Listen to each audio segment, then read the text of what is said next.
So, for some reason, I don't know why, um,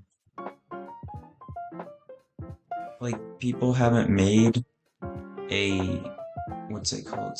Like, specter path. Okay, so, let me explain this better. Um, I was using Skipper Gripper's, Gale PvE build, and when I finished, or at least mostly finished it, I realized how good it was genuinely for PvE. Now, my only problem with it was that it was pre-Spectre Path. I'm like 90% sure. My mic just cut out. I saw that. But yeah, it was pre-Spectre Path, and on paper, Spectre Path more PvE damage, right? Like, you got the extra aftercuts and whatnot. You got the actual ghosts, doing damage and stuff. So on paper, it seems like it would be a better, version if it had Spectre Path, but that's what I'm here to do. I'm gonna make a mage build Spectre Path because I feel like it just sounds like really good for PvE. So yeah.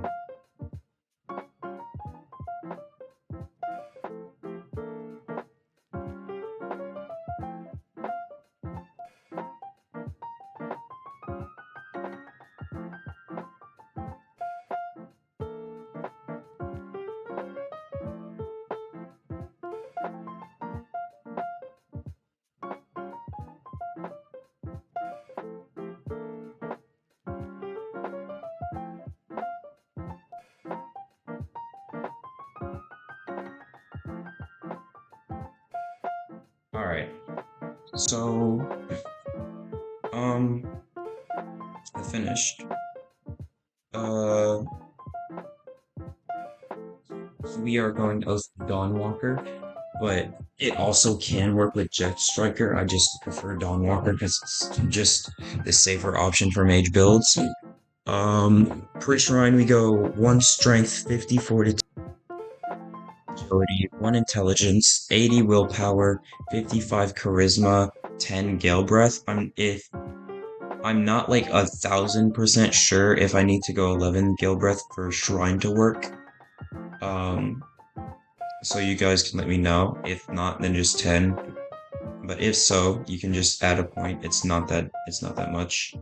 Um, then you shrine. We're gonna not even touch strength because that's already the amount of strength we need. We're gonna go 55 fortitude again. The first 55 is for to the finish, and the second one is for reinforce. We're not gonna touch agility because that's the ghost range. That's why it's at 65 for not only cheap shot but also ghost. Um, 39 intelligence, literally just for ether. You can put the those were the stat points I had last. You could always just go like, I don't know, put these last 6 stat points into Gale Breath or something for like that literal 1 piece of damage or whatever. Um, then you have 55 willpower, which means we're not touching that, and 33 charisma, which means we're not touching that. So, and then 80 or 86, depending on how you want to do this, Gale Breath post Shrine, which is where the main stat point allocation is going. So really, once you Shrine of 40, you don't really have to touch any of these other than like Fortitude and Intelligence, maybe. Most of your points are going into Gale post Shrine. 6 Vitality, 6 Songchant, obviously, because this is a mage build. Origin Voidwalker, just because, for PvE builds like this, where you need Heretics Sutra, it's probably not best, depths, because you need Insanity for that. Outfit, I just chose the Black Diver, because it was like, most of these outfits are kind of weird on how they work. So like Nevaean Warrior does the Nevaean Fist style. Justicar's armor is the Justicar's style. Legion is like those 3 are like for the fist styles. The Royal Etrian Guard is like the katana.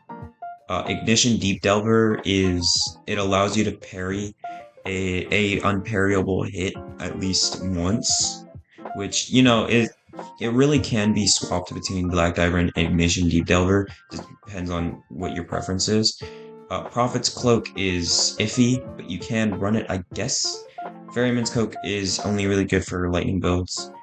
Summer Dragoon is for guns. And I don't remember what Authority Commander is, but I know it's probably not going to be good for this. So I just put down Black Diver. Uh, Artist, Ardor, Murmur. Also, a thing about PvE builds that I've seen is that most of them run either payback, crazy slots, or what was it called? Whatever. It's like some sort of it might actually be a mantra, but it's whatever. Most good PvE builds that I've seen run Corrupt Bell Payback if they're not like crazy slots. Literally just because Corrupt Bell Payback in Diluvian is insane. Crazy slots is really good because it gives you the divine weapons, and the divine weapons are really good. I've seen dimensional travel and teleportation used, which those are legendary roles, so I wouldn't, bank on those, but you can use those. For talents, pre-shine we have Defiance, Chaotic Charm. So we have most charm casters, the usual. I love 55 charisma. It's so good on PvE builds. We have Chaotic Charm and Lasting Charisma. Exoskeleton, obviously. We do want to run Aftercut in terms of like Gale mantras. We also have Neuroplasticity just for that reduction in the mantra modification ether, because there is a couple of mantra modifications. Piercing Will, Lose Your Mind. Uproar is really just for it's really good for Diluvian because you're going to be getting hit a lot, and also Squibos. But I feel like the name Squibos is a little bit underwhelming. That's why I usually just call them my Nautilodonts, because they deserve that menacing name. Like Sharkos, I understand why they're called Sharkos. They're pretty easy to kill once you learn how to do it. But like Nautilodonts, they're intense, man. They're a little bit like I actually lost that Gale, the Gale build that I was talking about, where it was the mage build. I lost that build to a Nautilodont in lag with what's it called? Delayed hits for some reason. It was like hitting in between. It's probably because of the lag, but I'm not too mad about it because it inspired me to make this build. We're running Old Habits Die Hard for the HP, Thresher Calls for the pen, Pocket Bombs for the HP, Loot Skipper because it's PvE, Ardor Scream My Beloved. We are running A World Without Song and Silencer's Blade. All the Specter Path stuff, Possession as well.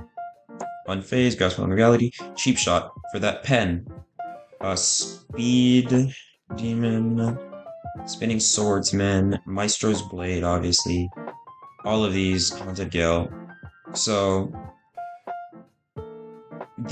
also Condition Runner and Ghost are for Etheron, because I'm trying to make this like the most diverse PvE build I can do. Because I know Gale is good for Ferryman. I know it's this build because of its talents, and also because Gale is pretty good overall. Can do Diluvian pretty well. Etheron is also pretty I think you can Etheron isn't that much of a problem because of Ghost and Conditioned Runner. Neither is Chaser because of like the sheer damage output from the level 5 mantras, 80 Gale plus 6 Songchant, so that alone is going to be doing a lot of damage. So you should be able to 2-3 cycles with Chaser, maybe even 1, depends on how you run. Also, we have Spine Cutter for Chaser as well. In terms of like Primadon, that's where things get a little iffy, but Primadon is easy overall if you know how to parry him, but I don't. He's also like sort of he's also literally just like fighting a Sharko, so you can run mantras in between. Primadon's probably like the least threatening out of all of them. Duke, I guess, can be difficult for this build, but he is a humanoid, and Gale can like okay. Duke would be a little bit more difficult, I guess you could say, but um usually people know how to fight him, so that's that. Kaido, you can cheese him, but if you don't want to cheese Kaido, you can swim, and you do a lot of damage because of that tornado, since he's not going to be contesting it. Um, what other bosses are there? Maestro, you can run Providence Thorns, Axe, I don't care. Maestro is pretty easy to defeat as long as you can parry. Um, I think that should be it in terms of like legitimate bosses. There's probably one that I'm missing, and it's like crying in the corner of the room, but that's the general gist of it. Um, Mantras, I chose Gale Trap, Gale Punch, Tornado, and Wind Gun for the like main four Gale like combat mantras, because those four in general are just very reliable. Wind Gun with modifications becomes Wind Shotgun, and Wind Shotgun is crazy good. Tornado is good for bosses that are like huge and are standing still and whatnot. Gale Punch is just a really good mantra overall. Gale Trap can give some pretty good bloodless as well as a lot of damage. I chose Reinforce as a support, mainly because on this build, I believe there are 4 boosters, which is Reinforce, Heretic Sutra, Ardor Scream, and also Specter Path, which is... we'll get into that. We're running Gale Wisp, obviously. Blinding Dawn on Dawnwalker, but you can really just run one of whatever you have for your Oath. Because I know I'm not good enough to get Dawnwalker, let alone Blinding Dawn. Wind Passage, obviously just for that mobility and that fall, that damage cancel and whatnot. In terms of weapons, we're going to be running the Hero's Blade, obviously, if you couldn't tell by the stats. Preferably damage, but I don't know how Hero's Blade works because I've never had one, because I'm just too terrible at game to get one. You're gonna be, generally speaking, 3-shotting with M1s, like, if you have very base DVM, you're gonna be probably like 3-shotting Sharkos and whatnot. Well, no, that's with all of these boosters on. Which, by the way, this is a lot of boosters. So yeah, Tough Love is just kind of easy ones. Underdog and Giant Slayer are just always proccing. But Underdog is pretty good. For rings, you can run these. You can literally just run all of them. I'm not even gonna lie to you. But generally, oh wait, can't you only run 4? I think you might only be able to run 4. But generally speaking, you want to be scaling off of your willpower, fortitude, and agility if possible in terms of rings. So we'll go willpower, agility. Oh, you can't get. There's no fortitude one. Okay, well, you can run like I don't know, Ring of Casters or something. It's for that just extra damage. It's very minimal, but I actually don't think it's worth it for a Ring of Casters. Is it Ishian Ring? It's Ishian Ring, isn't it? No, it's not. Okay, I'm a little slow, but you know what I mean. So we want to run like in terms of like just rings. Rings are pretty optional. Let's say you have BVM. That's 272. Sorry. With this, you're doing 732 damage with all the boosters on, so it's probably a little less than that. Generally speaking, M1s are going to be proccing quite a bit. So yeah. Now I'm gonna explain. Oh yeah, here's the summary of the build. 130 HP, which is I think that's a little bit below average for a PvE build, but you don't really need the HP with you when you have corrupt build payback because that's just really good. Plus Bloodless Gem on Gale Trap, that's pretty good. You have 90 or 29 passive agility because of your agility and whatnot. 31 elemental intensity, 41 sanity, 2 posture, 28 carry load, and 1 wildcard mantra because of neuroplasticity. But you don't really need neuroplasticity. You can take it out for something if you don't like that wildcard mantra. I did leave the progression and some notes in the actual notes, so I'm not sure if this will transfer over. I hope it does, but if not, then I'll just leave it in the description. Basically, pre-shrine you want to be focusing on the early charisma and agility talents, exoskeleton, Heretic Sutra, Piercing will cheap shot to the finish. Post shrine, we want to get reinforce, all the gales, including specter, and random stats go. We'll just like I just have random stats going into ether. You can also make it go into gale if you would like. Generally speaking, for notes, how based off of how this build is progressed, how I made it, you should get all the small talents along the way, and any like this is a like a full talent build. So any talents that you have that aren't on this build have to be rerolled. So it is pretty fragile. It's not not fragile. It's pretty unforgiving, I should say. But the reason why I wanted to make this build was because of Spectre Path, right? So let me explain. So Spectre Path is called Phantom Step, right? When you hit X, you begin running at high speeds, and your regular Gale dashes turn into Gale, or your regular dashes turn into Gale dashes. Now, I am unsure if this gives you a speed boost.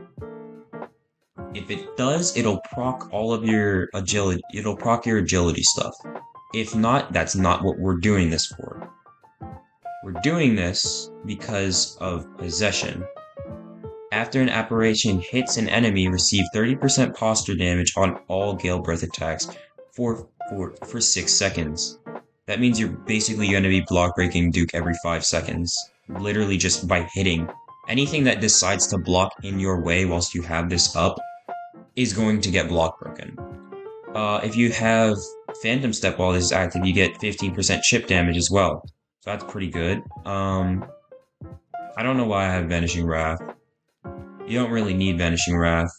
Your aerial attack, small, and Phantom Step now teleport you back. Actually, that is pretty good. Is there not? Do I not have like an aerial thing for my agility where if you use an aerial attack, I might. That I actually probably don't. Well, you don't need Vanishing Wrath then. So you can find a different talent. In terms of like different talents for this, you can run like Eureka if you're good at game and not perfect parry or cast. I just suck at perfect casting. You can run Warrior's Respite if you want to. That's not going to help you in the actual fighting, but you know, it's an option. You can run Cryostasis, you can run Kickoff, Time to Go, Vacuum Punch, I guess. Or you can just run one of the medial talents like Battle Tendency, Raise Collapse,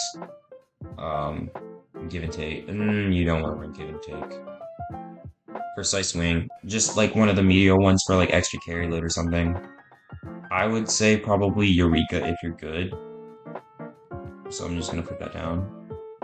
I'm not gonna run Eureka, I'm probably just gonna grab something else. But I would say Eureka if you're good. You could also run Fast Blade to get extra speed boost off of the parrying. But yeah, you're gonna be getting a lot of stuff from this Phantom Step mode. And then you also have Apparitions, which will leave Suffocation-esque stuff, which will trigger your other stuff like Aftercut, I believe. Yeah, Aftercut, which will be doing 5%. If an attack is physical and wind, which is Gale Punch, it'll be doing 5% extra damage is on top of Gale Punch, which might not seem like much, but Gale Punch is doing a crap ton of damage, so that is doing a lot of damage. M1s, that also means your Gale M1s are doing 10% more damage if you inhale. I personally suck at inhaling, so I'm probably not gonna be good on this build, but you know, it's good. Whatever. Yeah. This is the Specter Path build I made for PvE. You don't actually, this build actually works without Specter Path. You just have to change up some of the agility stuff, because a lot of the agility stuff is based off of Specter Path. But it's good. So yeah, I will leave this in the description. Bye.